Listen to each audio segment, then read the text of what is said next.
इतने कई केसेस आपने अपनी कार्यकाल में इस तरह के देखे होंगे, लेकिन हाल फिलहाल में जिस तरह से ये घटनाएं बढ़ गई हैं, इस पर चर्चाएं हो रही हैं, वो एक अलग विषय है। लेकिन जब आपने इस पूरी मर्डर मिस्ट्री के बारे में सुना तो कौन सी चीज आपको खटकी जिससे आपको लगा कि इस पूरे केस में सोनम ही कातिल है? क्योंकि देखिए, इसे लेकर अभी भी परिवार कह रहा है कि हमारी बेटी को फंसाया जा रहा है पुलिस द्वारा। नमस्कार सुचर्या जी, सभी विद्वान पैनलिस्ट को मेरा नमस्कार। ये केस बहुत ही असाधारण है, लेकिन ऐसे कई केसेस मैंने देखे हैं। सबसे पहले जो हत्यारा है या जो भी हो, अभी उंगली उठाना ठीक नहीं है, लेकिन जो प्रमुख आरोपी सोनम है, उसके दिमाग की वायरिंग और शातिर दिमाग का होने में कोई संदेह नहीं है। जितना उसने पूर्वाभ्यास, प्लानिंग और एक बैकअप प्लान तैयार किया, यह कहा जाएगा कि इसने और इसके जो सहयोगी थे उन्होंने बहुत अच्छा खाका तैयार किया। और खाके के साथ साथ आपने देखा होगा कई बैकअप प्लान। मेघालय ले जाओ, जहां पर स्पाउस को उसकी हत्या करना आसान होगा, पहाड़ी से नीचे ढकेल दो, नहीं हो तो चाकू से मार दो, चील कौवे खा जाएंगे। ये सारी प्लानिंग हमें लगता है कि जासूसी उपन्यास, ओटीटी प्लेटफॉर्म और ओटीटी देखने के बाद ये विचार दिमाग में आए, और इन चीजों को देखने के बाद जो ताना बाना बना, और उसके बाद ये आवरण कि हम इसके बाद दिखाएंगे हत्या के बाद कि एक विधवा विवाह करके एक आदर्श स्थापित किया समाज में।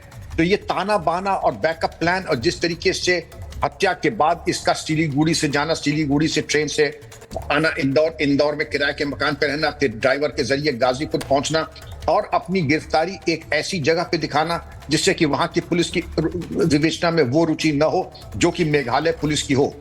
और जिस तरीके से इन्होंने तैयारी और बैकअप प्लान किया, वापसी की टिकट नहीं कराए, टिकट इसने खुद कराए। तो ये पूरा फाइनेंशियल ट्रेल जो इनके इलेक्ट्रॉनिक एविडेंस है, इलेक्ट्रॉनिक एविडेंस के साथ साथ आपके जो सीडीआर रिपोर्ट्स हैं, सीडीआर रिपोर्ट्स के साथ साथ सीसीटीवी रिपोर्ट्स, फाइनेंशियल एक्सपेंडिचर के खर्चे, और जो अपने पति को, ये तो पति अक्सर कहता है पत्नी से कि अपने जेवर ले चलो, लेकिन ये पहला केस है जब पत्नी कह रही पति से कि तुम सोने का कड़ा, सोने की चेन, हीरे की अंगूठी और तमाम कैश लेके चलो। जाहिर था उसका उद्देश्य ये था कि सारे पैसे लेकर के उसके बाद फरार हो जाना या भूमिगत हो जाना। तो ये ताना बाना दिखाता है कि उसकी प्लानिंग, उसका पूर्वाभ्यास और उसका षड्यंत्र करने का मादा कितना ज्यादा था।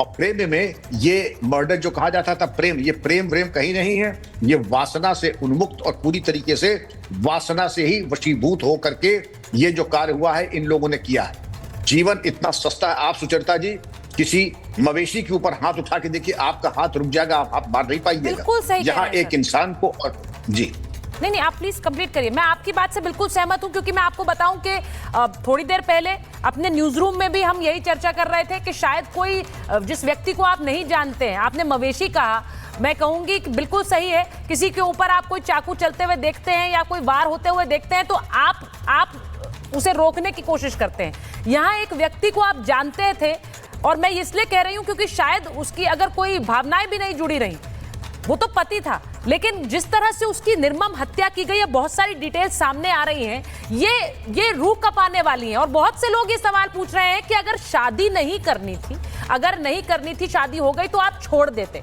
अब सवाल ये है कि इसमें भी बहुत से सामाजिक कारण हैं जिनकी चर्चा हो रही है।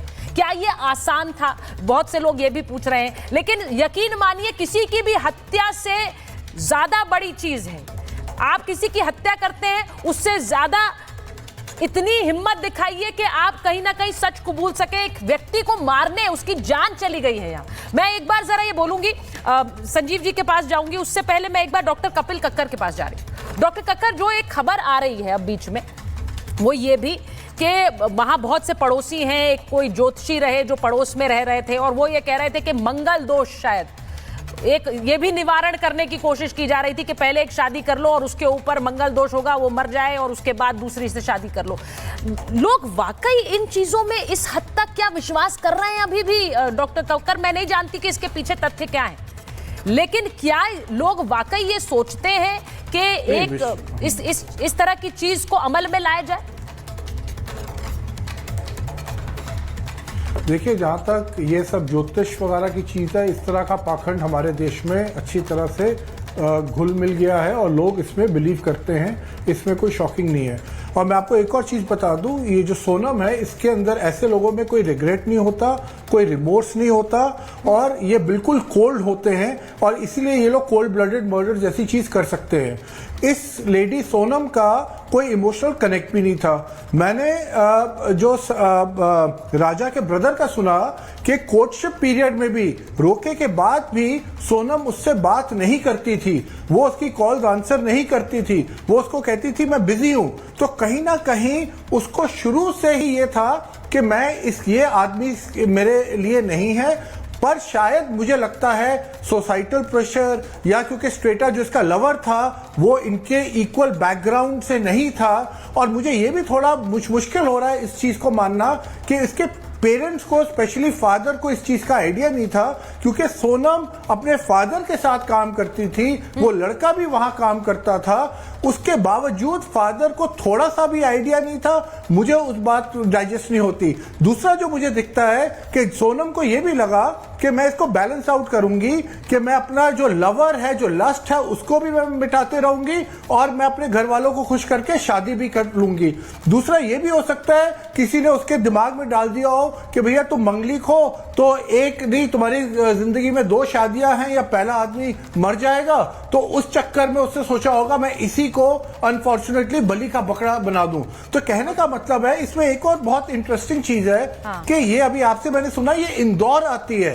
अब सवाल ये है ये वहां से इंदौर क्यों आती है? मुझे लग रहा है इसकी वहां तक की प्लानिंग ठीक थी, बट वहां पे कुछ ऐसा हुआ है जहां पे इसके प्लान को इसको चेंज करना पड़ा है, और उसके बाद फिर ये वहां से आगे गई है। क्योंकि अभी तक की अगर आप देखिए इसने काफी मेटिकुलस प्लानिंग अपनी तरफ से करी थी, क्योंकि ये डे 1 से, अगर आप इसकी, मैंने कुछ वीडियोस और फोटोग्राफ भी देखी है, उसमें कोई बहुत खुश नहीं लग रही है। ऐसा नहीं लग रहा कि ये मतलब कोई है जो कि अपनी शादी से बहुत कई वीडियोस हैं जिनकी चर्चाएं हो रही हैं डॉक्टर कक्कर, कई वीडियोस है, जैसे एक शादी का वीडियो है प्रीति जी जिसमें वो सिंदूर लगा रहे हैं। अब उस वीडियो की चर्चा हो रही है कि सिंदूर लग रहा है लेकिन ये दुखी क्यों लग रही है। देखिए, मैं अब क्योंकि इस तरह की जघन्य अपराध हुआ है इसीलिए हर चीज पर चर्चा होगी, हर चीज के बारे में उसका एक तरह का पोस्टमार्टम होगा। तो उन तस्वीरों को भी दिखाइए, जो शादी की तस्वीरें हैं चेतन, वो चलाइए जरा, जिसमें वो सिंदूर लगा रहे हैं। और वो सिंदूर लगाने पे सब लोग लिख रहे हैं, चर्चा कर रहे हैं कि भाई इतनी दुखी क्यों है। ऐसा लग रहा है जैसे कि कुछ उसका जो एक तरह का इस शादी से नाखुशी है वो इस तस्वीर में नजर आ रही है। वो ये कह रहे हैं। जी, आदमी इतना कई बार आदमी जब इतना एक्सट्रीम में चला जाता है और इस तरह के प्लान्स वीव आउट करता है, तो उसका जो इमोशनल स्टेट ऐसा होता है वो किसी को कुछ नहीं समझता।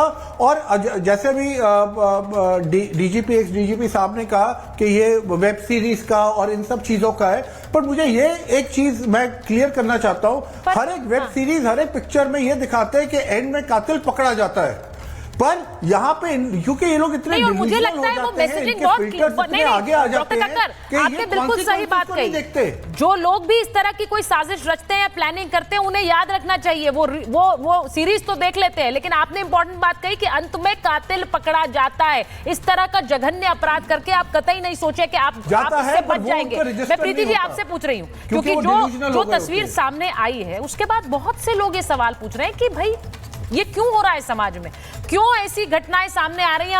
हमने इससे पहले मुस्कान का भी केस देखा जिस पर कई चर्चाएं हुई कि इस तरह से पति की हत्या करना, इससे बेहतर है आप पहले ही छोड़ दीजिए। लेकिन बहुत से लोग ये कह रहे हैं प्रीति जी कि सामाजिक ऐसा हमारा बंधन है कि बेटियां या लड़कियां नहीं बोल पाती, हमें इससे शादी नहीं करनी है। जी देखिए, दो अलग अलग बातें। मैंने ट्वीट पे भी लिखा था, हैशटैग्स पे भी लिखा था ये चीज कि आप अगर शादी से नाखुश हैं तो से नो टू मैरिज, वो ज्यादा बेहतर। बिल्कुल, आप अपने घर में रह के अपने पिता से लड़ाई करके घर बैठ जाइए, फिर भी बेहतर है। आप चार दीवारी की बात रहेगी, आप अपने पिता से, माँ से नाराज भी हो सकते हैं, लड़ भी सकते हैं, अपनी बात को रख सकते हैं। हो सकता है वो आपकी बात ना माने। आप जिस व्यक्ति से शादी करना चाहते हैं, हो सकता है माँ बाप को लड़का ना पसंद आ रहा हो, उसको लग रहा हो कि मेरी बेटी के लायक वो लड़का नहीं है, वो ना शादी करे।